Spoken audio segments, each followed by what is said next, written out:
So next is open close principle. ठीक है, अब ओपन क्लोज प्रिंसिपल हमें क्या करता है, मतलब कि ओपन और क्लोज नाम से पता, मतलब एक चीज़ के लिए ओपन होना, दूसरी चीज़ के लिए बंद होना।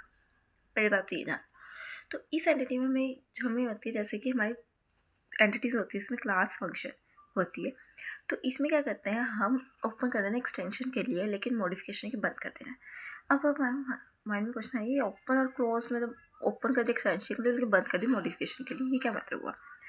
इसका मतलब ये हुआ कि जैसे कि मेरी एग्जिस्टिंग जो भी कोड है, डिपेंडेंसीज मैंने खत्म कर दी, बोल दी सिंगल रिस्पॉन्सिबिलिटी है, भाई सभी अपनी अपनी रिस्पॉन्सिबिलिटी लो, क्यों ही करना कुछ, है ना। तो अगर मैं न्यू फंक्शनैलिटी डाल दी, तो उसके लिए मेरी एक्सटेंशन है, मैं उसको खोलूँगी, उसके अंदर डाल दूँगी, ओपन है उसकी। लेकिन जो मेरी चल रही है उसको मैंने क्लोज कर देना, मतलब जो मेरा कोड है जैसा है, जो वर्किंग कोड है ना, उसको मैंने चेंज नहीं करना। ये चीज़, ये प्रिंसिपल में ये कहते हैं।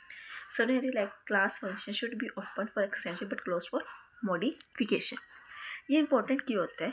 You can add a new features without changing existing code, कि हम नया फीचर डाल सकते हैं विदाउट किसी, जो मेरा कोड चल रहा है उसको चेंज नहीं करना मैंने। ये क्या रिड्यूस करता है? बग्स को एंड इम्प्रूव स्टेबिलिटी, मेरे एरर्स को, सपोर्ट को इम्प्रूव कर देता है। एग्जाम्पल ले लेते हैं, base class report with the method generate, कि एक मेरी बेस क्लास है वो जनरेट हुई है with method Z, and extend it by creating PDF report, और उसको एक्सटेंड कर दिया मैंने पीडीएफ रिपोर्ट के साथ, या फिर पीडीएफ रिपोर्ट के साथ एक्सटेंड कर दिया, या फिर एक्सेल रिपोर्ट के साथ। और इसके मॉडिफाई नहीं करना मेरा डिजिटल रिपोर्ट क्लास को, है ना। डिजिटल रिपोर्ट का जैसे ही है वैसे रहने के, उसी को एक्सटेंड कर देना मैंने इस चीज़ के साथ। ठीक है, ये मेरा है ओपन क्लोज प्रिंसिपल कहते हैं। अब नेक्स्ट क्वेश्चन हमारा principle scope substitution principle. Scope substitution principle, so basically what is scope substitution principle, हमें क्या कहता है? तो मान लो मेरे पास एक क्लास बी है, ठीक है, जिसकी एक सब्स्टिट्यूशन सब क्लास है एक ए।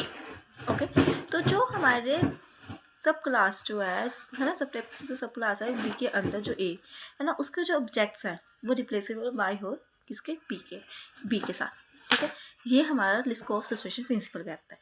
तो बेसिकली इसका इन शॉर्ट कि जो हमारी पेरेंट क्लास की जो चाइल्ड क्लास है, तो हमारी जो चाइल्ड क्लास के जो ऑब्जेक्ट्स हो वो हमारे पेरेंट क्लास के ऑब्जेक्ट के साथ रिप्लेसेबल होने चाहिए। तो ये हमारा लिस्को सब्स्टिट्यूशन प्रिंसिपल हमें करना है। ठीक है, सब टाइटल्स और derived class should be replaceable for their base class without affecting the correctness of the program. So what it, जो यहाँ लिखा है मैं वही पढ़ रही हूँ और वही चीज़ मैं आपको बताया है। इंश्योर दैट, इसका इंपॉर्टेंस क्या होता है? Ensure that derived class behave expected, कि वैसे बिहेव करो जो हम एक्सपेक्ट कर रहे हैं। Prevent unexpected behaviour when substitution object. Okay, so please like, share and subscribe to my channel if you think this is useful to you. So subscribe करते रहिए ताकि आपको न्यू अपकमिंग वीडियोस मिलती जाए।